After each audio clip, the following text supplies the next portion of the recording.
상원수, 이대로 가다간 제1검차진이 완전히 무너질 것입니다. 검찰을 보호해줄 중갑기병도 없고 맞바람까지 부는 그야말로 최악의 상황에서 강감찬이 이끄는 20만의 고려군은 동아시아 최강의 기마군단과 목숨을 건 혈투를 벌이고 있었습니다. 거란군은 내원성으로 돌아갈 수 있는 북쪽 퇴로가 고려군에 의해 완전히 막힌 상태였기 때문에 좋든 싫든 남쪽에서 공격해오는 고려군을 모조리 섬멸해야만 했어요. 추위와 굶주림에 지쳐 있었고 무려 20만 명이나 되는 고려군에게 포위당하고 있는 와중에도 거란군의 기세는 가히 놀라울 정도였는데요. 특히 검차의 바퀴 밑을 집요하게 공격하는 거란군의 작전은 제1검차진에게 치명적인 피해를 입히고 있었습니다. 검차를 지탱하고 있던 고려군들은 발의 뒤축이 잘려서 하나둘씩 넘어지고 있었고, 거란군은 그동안 고려군에게 당했던 것을 되갚아주기라도 하듯 흡사 괴물이 되어 한껏 신이 나서 미친 듯이 고려군을 베고 있었는데요. 제2검차진 돌격, 강감찬의 비장한 명령을 시작으로 제1검차진을 뒤따라 제2검차진까지 거란군을 향해 돌진했지만 사실 이것은 그저 중갑기병이 올 때까지 시간을 벌기 위한 임시방책에 불과했습니다. 결국 전쟁은 상대를 공격해야만 끝낼 수 있는 것인데 검차는 상대의 공격을 방어하기에는 용이해도 공격을 하기에는 조금 부족했거든요. 그나마 상대를 공격해 볼 수 있는 궁수들도 거란군이 일으키는 먼지와 북쪽에서 불어오는 맞바람 때문에 제대로 된 조준을 할 수가 없었고 사실상 있으나 마나한 상태가 되어버렸죠. 야심차게 준비했던 검차진이 속수무책으로 하나둘씩 무용지물이 되자 상원수 강감찬의 표정은 점점 심각해질 수밖에 없었습니다. 전투를 직접 치르는 고려군의 사기도 조금씩 땅바닥에 떨어지고 있었죠. 거란군에 의해 발목이 잘리고 고통스러워하는 동료들을 보면서 간신히 정신을 다잡고 있던 멀쩡한 고려군들도 점점 공포에 질리고 있었는데요. 그런데 바로 그때 강감찬이 말에서 내려서 거란군과 혈투를 벌이고 있는 검차부대 속으로 터벅터벅 걸어가기 시작합니다. 공포에 질려있는 고려군들의 사기를 북돋아주기 위해 직접 검차진 안쪽에서 병사들을 지휘할 생각이었던 것이죠. 자신들만 목숨을 걸고 싸우는 게 아니라 수장인 상원수까지 목숨을 걸었다는 걸 보여주면 공포에 질렸던 병사들도 잠시나마 용기를 얻게 될 테니까요. 강감찬은 비록 문관 출신으로 난생 처음 전쟁을 진두지휘했지만 승리에 대한 열망은 그 누구보다도 강했기 때문에 강감찬의 그러한 정신은 고려군에게 그대로 전달되고 있었습니다. 부원수 강민첨도 살아생전 마지막이 될 이번 전쟁에 자신의 모든 것을 건 상황.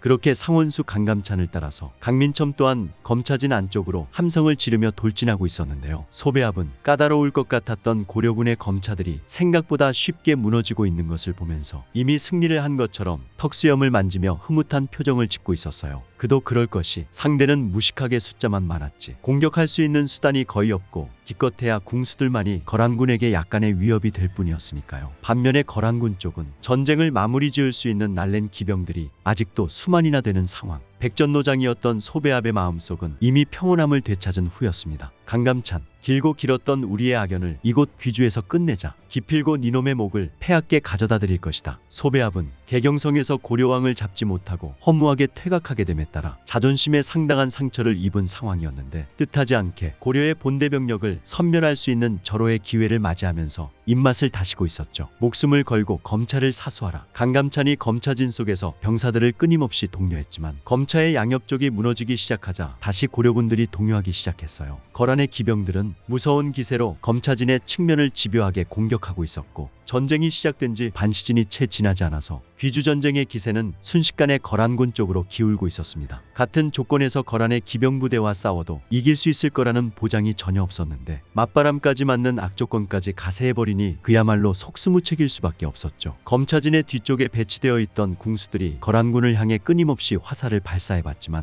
계속되는 맞바람 때문에 이마저도 효과를 보지 못했고 마침내 검차진의 좌측이 완전히 붕괴되자 거란군은 굶주린 맹수라도 된 것처럼 거침없이 고려군들을 베고 있었는데요. 같은 시각 강감찬은 기다리던 기병부대의 모습이 여전히 보이질 않자 점점 패배의 기온을 느끼고 있었습니다. 거의 다 왔는데 여기서 이렇게 무너지는 건가? 이날 이 순간을 위해 얼마나 많은 피와 땀을 흘렸던가? 이대로 무너진다면 폐하께서 거란에 친조를 해야 하는 것은 물론 강동 8주뿐만 아니라 공녀의 헌상도 요구할 터. 당연히 강감찬의 머릿속은 셀 수 없는 생각이 스쳐 지나가고 있었죠. 병사들과 함께 젖먹던 힘으로 검찰을 미는 와중에 강감찬은 마음속으로 돌아가신 아버지께 간절하게 기도를 했습니다. 강감찬의 아버지인 강공진은 태조 왕건을 도와 사만을 일통하는 큰 공을 세워 마침내 삼한벽 상공심까지 오른 위대한 인물, 돌아가신 아버지의 노고 덕분에 통합된 나라에서 성장할 수 있었다고 믿었던 강감찬이기 때문에 강감찬은 절체절명의 위기에 놓인 지금 이 순간 지푸라기라도 잡는 심정으로 하늘에 계신 아버지의 힘을 빌려보고자 한 것이죠. 아버지, 소신에게 부디 힘을 주소서. 그런데 바로 그때 강감찬의 간절한 기도를 하늘이 들어주기라도 한 건지 고려군을 향해 불던 북풍이 어느새 방향을 바꾸어 남쪽에서 불어오기 시작합니다. 뿐만 아니라 그토록 기다리던 김종현의 기병부대까지 기적처럼 전장의 모습을 드러내죠. 중갑기병이 왔다. 이제 우리 고려가 공격할 차례다. 궁수들은 화살을 쏴라. 후방에서 흐뭇하게 전장을 지켜보던 소배합은 난데없이 등장한 김종현의 기병부대를 보자마자 순식간에 표정이 일그러지는 모습이었습니다. 이런 제기랄, 기병도 모자라 바람까지 바뀌다니. 날씨의 변화는 거란군들의 사기에 생각보다 큰 영향을 미치고 있었어요. 위력적이던 아군의 화살은 갑자기 말을 듣지 않게 되고, 반면에 고려군의 화살은 갑자기 그 위력이 가공할 만하게 변해버리니 쓰러지는 거란군의 숫자가 일순간에 급격하게 늘고 있었거든요. 특히 김종현의 등장은 상황을 180도 반전시키기에 부족함이 없었습니다. 미친 듯이 거란군을 베어나가는 자랑스러운 고려의 기병들은 마치 이날만을 기다렸다는 듯이 물 만난 물고기처럼 사륙 그 자체를 즐기고 있었어요. 귀주벌판의 바닥에는 김종현의 기병부대에 의해 잘려나간 거란군의 팔과 다리들이 이리저리 나뒹굴고 있었는데요. 당연히 일사불란하게 움직이던 거란군은 순식간에 전열이 흐트러질 수밖에 없었습니다. 제 아무리 동아시아 최강의 기병부대라 하여도 압도적인 숫자를 앞세워서 양쪽을 공격하는 적을 상대하기란 절대로 쉬운 일이 아니기 때문이죠. 특히 이 시점에 거란군은 현종이 준비한 청야전술로 개경에서부터 제대로 된 식사를 하지 못했던 탓에 지구력에 있어서 절대적으로 불리하기도 했고요. 거의 인간이 맞나 싶을 정도로 그토록 잔악무도했던 거란군이지만 맥없이 고꾸라지는 동료들이 늘어가자 하나둘씩 공포에 질리는 모습이었는데요. 반면에 고려군은 갑자기 분위기가 역전돼 버리자 이때가 기회다 싶어 더더욱 매섭게 공격을 퍼부었습니다. 궁수들은 강감찬의 명령에 따라 북풍을 등지고 일제히 화살을 발사했고, 기병들은 거란군의 후방부대를 집요하게 공격했으며 통나무에 가로막혔던 검차 역시 꾸역꾸역 앞으로 전진하여 거란군을 강하게 압박하고 있었는데요. 도통 당장 퇴각해야 합니다. 이대로 가다간 모두 전멸입니다. 소배합은 야율융서가 친정했던 2차 침입 때 강감찬을 죽이지 않은 것을 뼈저리게 후회하고 있었어요. 그때 그냥 죽게 내버려뒀어야 했는데 퇴각해야 한다는 마음이 앞서서 별 생각 없이 살려뒀던 것이 오늘날 이렇게 화근이 되어 자신을 괴롭히고 있는 상황이니까요. 맥없이 쓰러지는 병사들을 지켜보면서 결국 소배합은 내장을 토하는 심정으로 퇴각을 명령합니다. 모두 퇴각하라. 그렇게 위험있던 동평군왕 소배합도 막상 죽음이 눈앞에 닥치자 모양 빠지게 가장 먼저 불이 나게 도망가는데요. 전장에서 싸우고 있던 거란군들은 갑작스러운 퇴각 명령으로 그제서야 도망가기 시작했지만 분위기가 후끈 달아오른 김종현의 기병부대에게 이들은 먹기 좋은 먹잇감에 불과했습니다. 병마판관 김종현은 필사적으로 도망가는 거란군들을 전속력으로 달려가서 모조리 베어버렸고, 이 당시 가까스로 살아나간 거란군은 채 2,000명이 넘지 않았어요. 처음 귀주벌판에서 전투를 시작한 거란군이 대략 8만에서 9만 명 정도이니 고려군 입장에서는 그야말로 완벽한 승리라고 볼 수가 있었죠. 강감찬은 그토록 갈망하던 승리를 쟁취하자 눈가에 눈물이 맺힐 수밖에 없었습니다. 수십 년 동안 이어져 온 거란과의 기나긴 전쟁,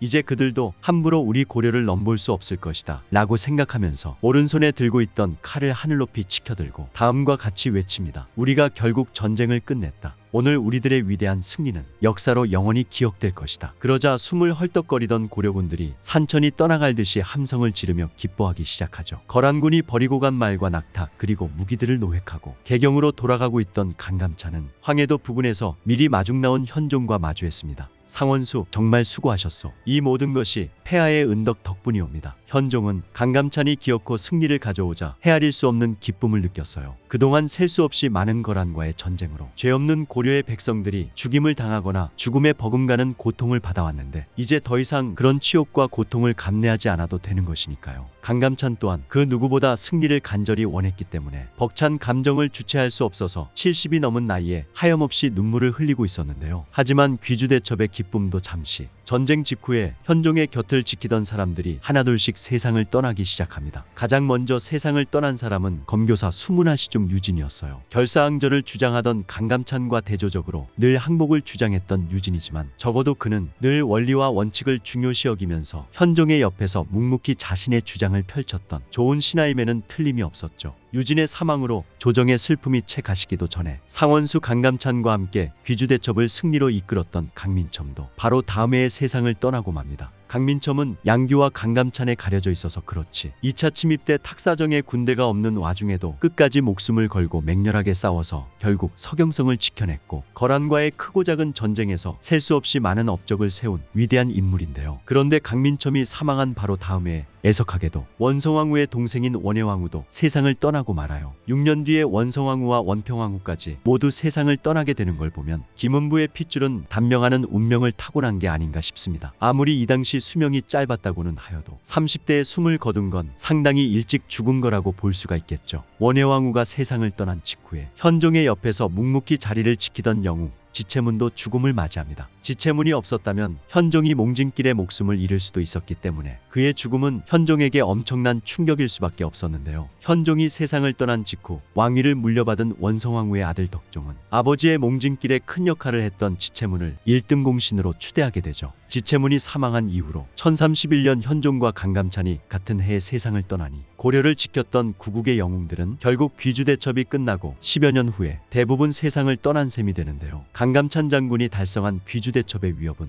을지문덕의 살수대첩과 이순신 장군의 한산도 대첩과 더불어 우리나라 3대 대첩으로 불리고 있습니다. 수단과 방법을 가리지 않고 재산을 모으는데 혈안이 되었던 다른 관리들과는 달리 늘 백성들의 안녕만을 위해 고민했고 더 이상 이룰 게 없었던 70의 나이에도 기꺼이 목숨을 걸고 고려를 위해 싸웠던 강감찬. 나라를 진심으로 사랑하는 강감찬 장군의 정신은 천년이 지난 2024년 지금 이 순간에도 우리들에게 많은 교훈을 주고 있습니다. 영상을 끝까지 시청해 주셔서 감사합니다. 구독과 좋아요는 제가 영상을 제작하는 데 큰 힘이 됩니다. 구독, 좋아요